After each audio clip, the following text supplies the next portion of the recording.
Hello everyone, আগেই সকলকে জানাই শুভ রাধা অষ্টমী। দেখতেই পাচ্ছ পিতি কত সুন্দর সেজেছে। অবশ্যই কমেন্ট সেকশনে জানিও যে ওকে কেমন লাগছে। তারপরে আমরা সবাই মিলে চলে গেলাম মন্দিরে পুজো দেখতে। আজকের ওই যে পরিক্রমা হবে, ঠাকুরকে নিয়ে বেরিয়ে পড়লো সবাই মিলে। আমরাও সঙ্গে সঙ্গে যেতে শুরু করলাম ঠাকুরের সঙ্গে সঙ্গে।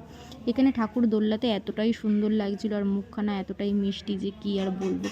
তো তারপরে এখান থেকে বেরিয়েই পড়লাম। আর রাধা অষ্টমী মানে তোমরা জানো কতটা নাচ গান আনন্দ হইহুল্লোড় হয়, কীর্তন নাম কীর্তন সমস্ত কিছুই হয়। বিশ্বাস করো আমার তো ভীষণই ভালো লাগে।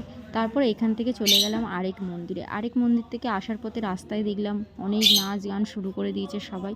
সকলের কমেন্টে কিন্তু অবশ্যই লিখিও রাধে রাধে। তারপর এখান থেকে আবার এই যে নাচ গান দোলনা নিয়ে শুরু হয়ে গেছে রাধাকৃষ্ণের।